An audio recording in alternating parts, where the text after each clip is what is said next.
You hear the myths and you read the stories and you think that they're only fairy tales, urban legends, but you have no idea how close you are to crossing over from reader to participant until it happens. And then, your fear fuels the fire for generations to come. It was a hot summer evening, late in the season. The sun had just set and the streetlights were slowly fading on to illuminate the approaching night. I had just grabbed the last item on my shopping list at the local Pick and Save when I looked at my son and said, "Well, buddy, let's head home." He looked up at me, smiled through his pacifier, and confidently nodded in agreement. As we made our way to the checkout counters, I noticed a figure lurking outside the store. I turned my head to look, but like a wisp of smoke, it floated out of existence as soon as my eyes focused on its location. I said to myself, and I continued toward the checkout. I felt a slight tug on my sleeve and looked down. My son was pointing at the location I was just looking at and mumbled some toddler speak. Mama. He garbled through his binky. Mama. He repeated and now aggressively pointed at the window. I looked back over to the window again. Thought I saw a figure, but same as before. A puff of smoke whisked away before I could discern what it was. I ran the cart right into a magazine rack, causing everyone to look for the source of the noise. I slowly backed away, grimacing in embarrassment. I directed the cart into an aisle and began to pile my groceries onto the conveyor belt. The cashier rang up my total and giddily informed me that I had saved $5.35. I took my receipt and headed for the exit. The boy snatched the receipt from my hands and glared at me as if to remind me, "Hey, Buster, I hold the receipt." As we exited the store, all the street lights were on and the sky was a rich purple with an orange highlight in the west. As I walked on back to my truck, I thought I saw something snake behind my vehicle. It was built like a man, but had way too many arms or legs, and it was black. Not normal black, jet black, devoid of all light, like a shadow had come to life. I slowed my pace so that I could get a better look at what it was, and then completely stopped in the parking lot. Tommen. The boy spun around and pointed at my truck. "What is Tommen, buddy?" But that's all he would say as he pointed. Suddenly, a blaring horn knocked me out of my trance. I was standing in the middle of the driving lane and a car attempted to get me to move out of its way. It worked. I waved to the driver as they shook their head in disapproval as they passed by. I shrunk back into humiliation and continued towards my truck. I opened up the rear passenger door and hoisted the boy up into his car seat. He was very uneasy at this point. He couldn't see what he was pointing at earlier, and he was twisting and turning to find the Tommen.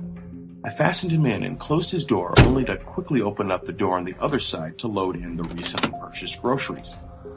I suddenly got a swift chill across my shoulders. I spun around so quickly that I ran headfirst into the door that I had just opened. Shit! I clutched my forehead in pain.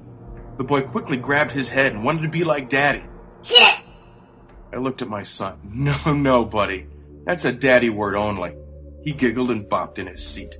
I packed the last of the groceries into the back seat and closed the door. Something felt off. There was now a stale odor in the air, like the scent of the air after a humid rainstorm. Musty. I quickly ran the cart to a nearby corral and hopped into the driver's seat. I slammed the key in the ignition and turned. The truck would not start. The truck wouldn't turn over. I couldn't even get a series of clicks as to signify a dead battery. I looked up and out at the parking lot.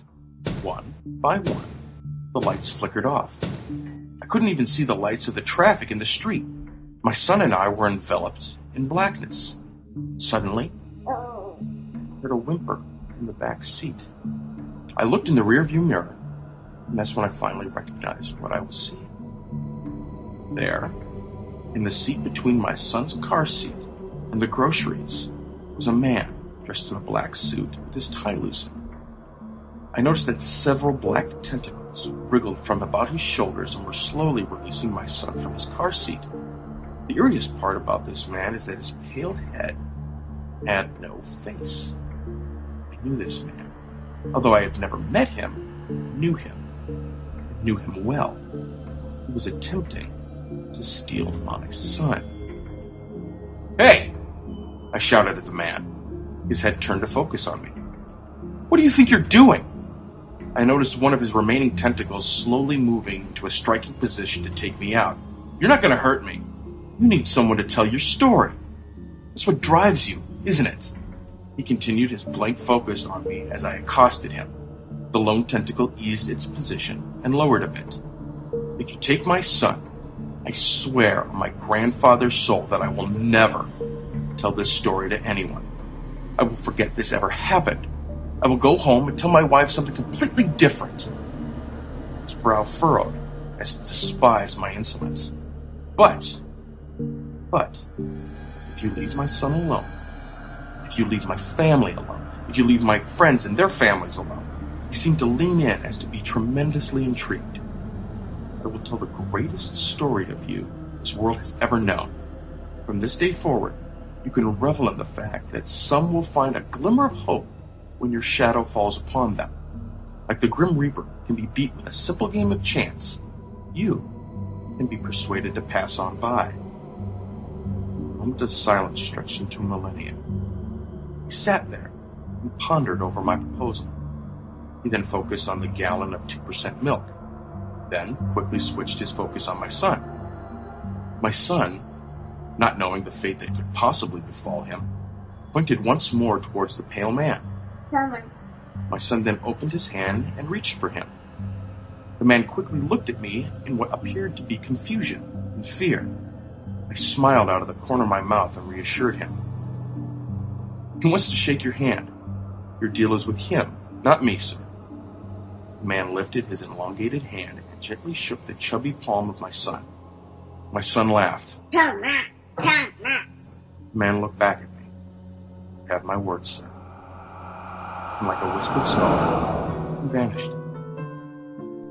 It wasn't until after the man disappeared that my son shouted, Mama. Tama. and I finally realized what my son had been saying all this time. He saw the tall man the entire time.